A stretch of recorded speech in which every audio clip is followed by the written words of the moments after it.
Assalamualaikum warahmatullahi wabarakatuh. Alhamdulillahi rabbil alamin. Hamdan katsiran thayyiban mubarakan fi kama yuhibbu rabbuna yarda.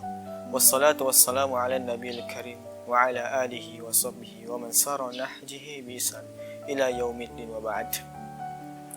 Pada kesempatan kali ini tidak ada kata yang pantas diucap selain rasa syukur kita kepada Allah Subhanahu wa taala atas nikmat dan karunia, terutama nikmat iman, nikmat yang memiliki perbedaan dibandingkan makhluk-makhluk lain. Karena dengan sedikitnya iman yang ada dalam hati kita, itu Allah balas dengan surganya. Dan tidak lupa pula salawat serta salam kita kepada Nabi Muhammad SAW, kepada keluarganya, sahabatnya, dan serta kita selaku umat akhir zaman. Di Ramadan kali ini, Ramadan tentu identik dengan Al-Quran. Ini termaktum dalam Quran Surat Al-Baqarah ayat 185. Syahrul Ramadan alladhi unzila fihi Al-Quran hudan linnasi wa bainati minal huda wal furqan. Di bulan Ramadan Allah turunkan Al-Quran. Bulan di mana Al-Quran diturunkan. Ketika suatu bulan diturunkannya Al-Quran, maka bulan tersebut menjadi bulan yang mulia. Ini sama ketika suatu malam itu diturunkannya Al-Quran pada malam itu, maka malam itu menjadi malam yang mulia dan lebih baik daripada 1000 bulan, yaitu malam Lailatul Qadar. Ketika Nabi yang menerima wahyu berupa Al-Quran, yaitu Nabi Muhammad SAW, menjadi Nabi yang paling mulia di antara para Nabi tanpa merendahkan Nabi-Nabi yang lain. Dan manusia ataupun umat yang mendapatkan Al-Quran, maka umat tersebut menjadi umat yang paling mulia.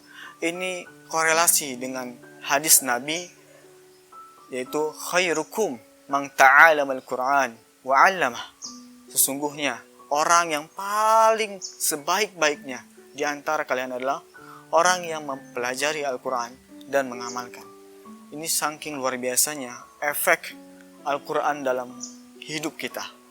Al-Quran senantiasa menjadikan kita kunci atas perjalanan-perjalanan hidup kita. Sebagai petunjuk, sebagai pembeda antara hak dan batil. Itulah Al-Quran. Di bulan Ramadan ini adalah momentum yang paling tepat, momentum yang paling cocok untuk apa? Untuk membersamai dengan Al-Quran. Karena tidak ada bulan yang paling baik untuk kita senantiasa dekat dengan Al-Quran, itu hanya bulan Ramadan. Allah beri 12 bulan pada kita, lalu Allah beri 1 bulan yang mulia, yaitu bulan Ramadan, untuk mendekatkan diri dengan Al-Quran. Jadi kita perlu mengorbankan waktu kita, perlu mengorbankan fisik kita, mental kita, hanya untuk mendekatkan diri pada Al-Quran yang senantiasa harus kita terus baca di bulan yang suci ini. Karena sejatinya Ramadan adalah bulan Al-Quran. Bahkan kalau kita dengar para ulama, para sahabat, Utsman bin Affan, itu di hari Ramadan, di bulan-bulan Ramadan itu, beliau menghatamkan 1 kali khatam Al-Quran setiap malamnya. Karena saking mulianya di bulan ini, karena kesempatan yang sangat luar biasa Allah berikan. Pahala, ganjaran semua Allah berikan berlipat ganda di bulan ini, terutama dalam membaca Al-Quran. Para ulama itu start dari sebelum Ramadan itu sudah 3 kali khatam. Kemudian masuk di 10 malam terakhir Ramadan, mulai kompetisi sesungguhnya, yaitu mereka melakukan 1 kali khatam. Imam Asy-Syafi'i 1 kali khatam. Ini membuktikan apa? Membuktikan sangat-sangat berpengaruh, sangat-sangat mulianya Al-Quran, sehingga perlu dikorbankan, perlu diperjuangkan untuk kita senantiasa dekat di bulan-bulan yang paling mulia ini.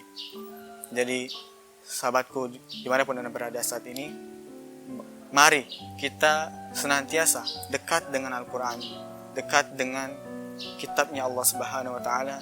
Ketika Quran diturunkan pada bulan ini, maka Quran menjadi sesuatu hal yang istimewa pada bulan ini, dan tentunya kita juga harus merasakan keistimewaan itu, mendapatkan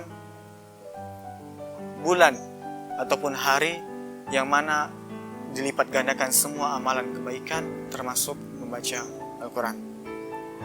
Kemudian khairukum man ta'allama al-Quran wa 'allamah, itu sangat dimention pada bulan-bulan hari ini. Kenapa? Karena ketika kita membaca Al-Quran, mempelajari Al-Quran, dan juga mengamalkan isi-isi Al-Quran di setiap aktivitas-aktivitas di Ramadan kita, maka Allah akan senantiasa memberikan suatu pahala yang tidak terbatas di bulan-bulan ini. Makanya diusahakan di bulan-bulan ini, ketika di bulan-bulan lain kita tidak bisa menghafal ataupun membaca Al-Quran sejuz satu hari, maka di bulan ini kita komit, di bulan ini kita berjuang minimal satu hari satu juz. Itu membuktikan keimanan kita bahwa Al-Quran benar-benar mulia pada bulan ini. Mungkin itu saja yang bisa dapat saya sampaikan, bahwasanya Al-Quran merupakan bulan ataupun Ramadan merupakan bulan-bulan Al-Quran. Mungkin cukup sekian. Akhirul kalam. Wassalamualaikum warahmatullahi wabarakatuh.